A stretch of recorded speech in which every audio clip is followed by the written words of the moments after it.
Hello, bonjour à tous, bonjour à vous tous et bienvenue à ce podcast. Les amis, j'espère que vous suivez bien les podcasts parce qu'ils font partie de votre construction. Au dernier podcast, nous avons répondu aux questions les plus pressantes et cette semaine, on recommence sur 4 podcasts sur le développement personnel. Alors, bonjour à toi, en tous les cas, qui suit tous les podcasts avec assiduité. Tu as compris que tu es le seul maître à bord de ta vie, et bravo, parce qu'en mettant tout ceci en action, tu es en train de créer ton chemin vers le succès. Le veux-tu, ce succès ? Enfin, je pense, si tu es là, c'est clair. Au dernier podcast de développement personnel, on a vu ensemble comment créer et redécouvrir tous tes rêves.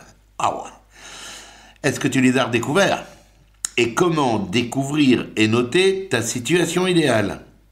Ok, est-ce qu'elle est claire, cette situation idéale ?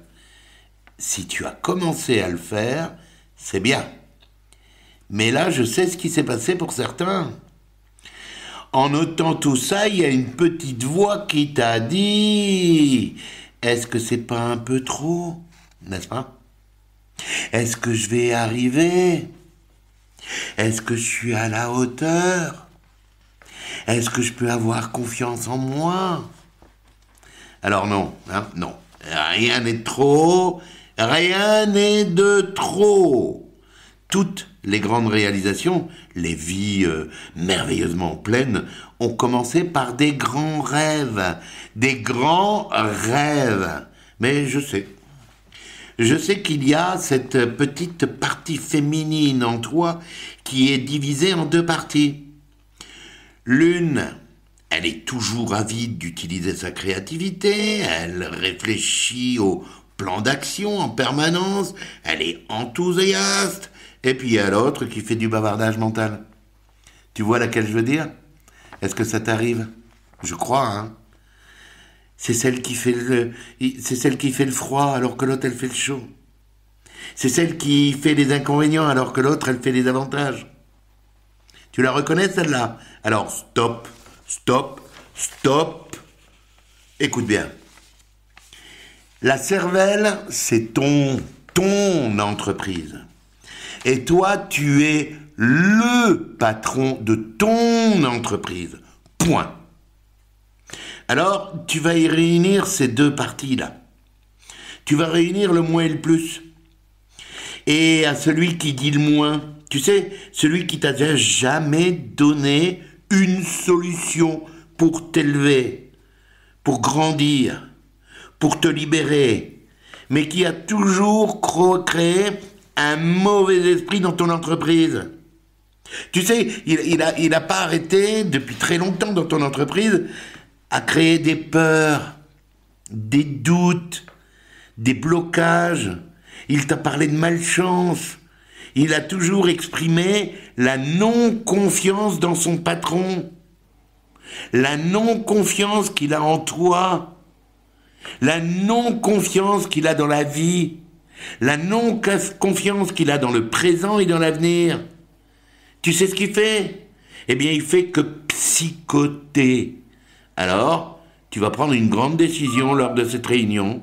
Tu vas le licencier pour toujours.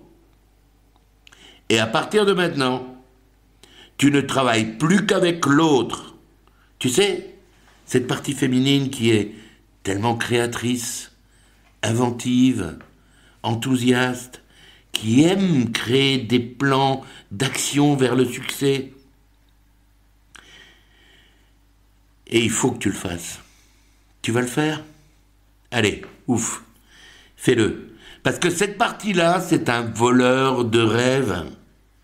Parce que tu verras, tu vas en rencontrer assez des voleurs de rêves. Alors si en plus t'en as un chez toi, c'est pas possible, licencie-le. Des voleurs de rêves, tu vas en rencontrer beaucoup. Je voudrais te rassurer de ce côté-là, parce que ces voleurs de rêve, ce sont des personnes qui n'ont souvent aucune compétence dans ce que tu fais et ce que tu vas faire. Et ils voudront te donner des leçons écarte-toi de ces gens-là. C'est pas eux qui peuvent te donner des leçons. Et c'est pas eux qui te donneront de toute façon les 30 000 euros que tu veux tous les mois jusqu'à la fin de ta vie. D'accord ? Ces gens-là ne veulent pas ton succès. Tu te rends compte le mal que tu vas leur faire en ayant du succès ? Parce que lorsque tu atteindras tes rêves, ils vont avoir la preuve qu'est-ce que s'ils avaient aussi agi comme toi, ils auraient pu obtenir le même succès que toi.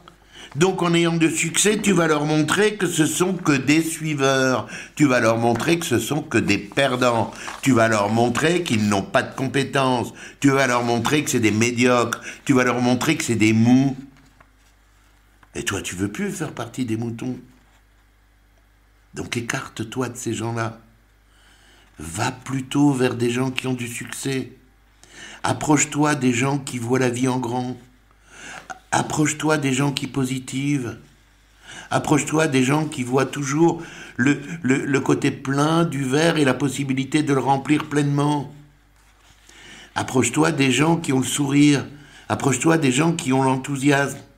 Approche-toi des gens qui agissent, qui sont dans l'action, qui font ce qui doit être fait pour obtenir. Maintenant que ça c'est fait, je pense que tu as commencé à chercher l'opportunité qui va te permettre de réaliser tes rêves. Ou tu l'as peut-être déjà trouvé, je te le souhaite. Mais crois bien que tout est possible.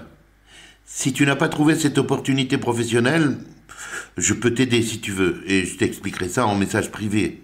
Alors, mais néanmoins, peut-être que tu l'as trouvé. Et néanmoins, dis-toi bien que tout ce que tu as fait jusqu'à présent t'a donné une expérience.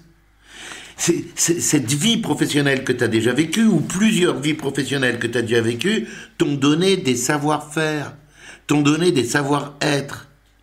Et ce que tu as fait, tu ne l'as pas fait au hasard. Tu ne l'as pas fait par hasard. On a déjà vu que le hasard n'existe pas. L'univers conspire en fonction de tes pensées. Donc, ce que tu sais faire, et bien faire, peut être utile pour toi. Si c'est juste et bon pour toi, si c'est juste et bon pour les autres, si c'est juste et bon pour faire du bien, le bien, alors tu peux utiliser tes savoir-faire pour ton développement. Voilà. Ça, il fallait que ça soit clair.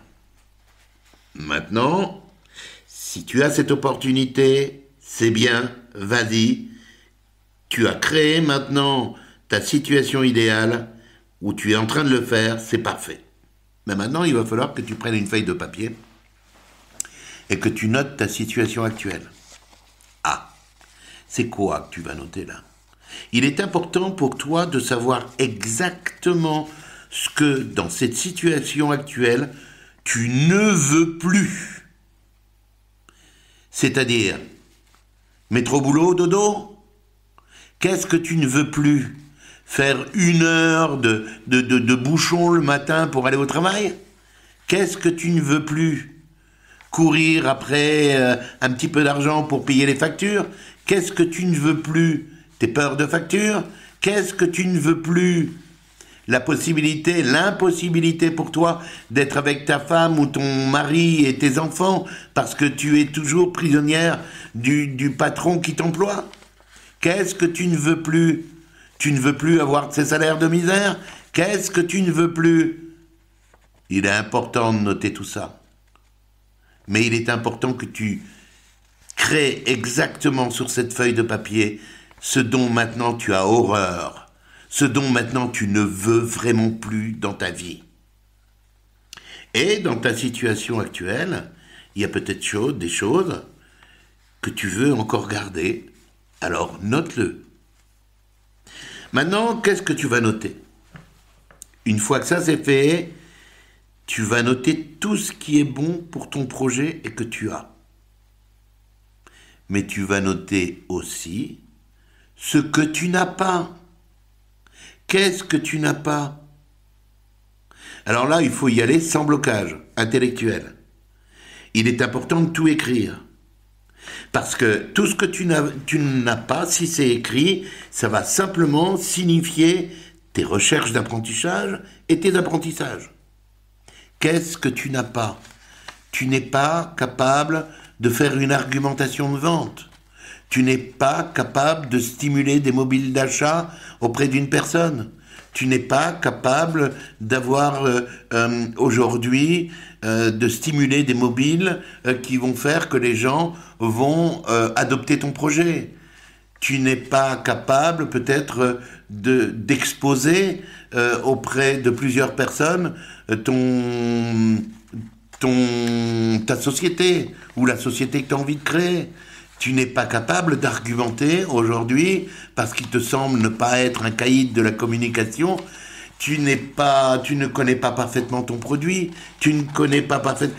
Tout ce que tu n'es pas capable de le faire, il faut le noter parce que ensemble, on va voir comment combler ces manques afin que tu deviennes un professionnel et un expert dans ton projet. Note tout, s'il te plaît, parce que sur cette base-là, on va pouvoir prévoir ton plan d'action et prévoir ton cheminement vers le succès. Tu dois aussi noter ce que tu ressens au plus profond de toi-même. Quand tu fais telle chose, est-ce que tu as peur? Est-ce que tu n'as pas peur? Est-ce que ça va? Est-ce que ça va pas dans telle situation? Note-le. On peut combler ces manques ensemble. Ok, voilà. Il est important de le noter et je te donne rendez-vous demain pour aller plus loin. Passe une merveilleuse soirée. À bientôt.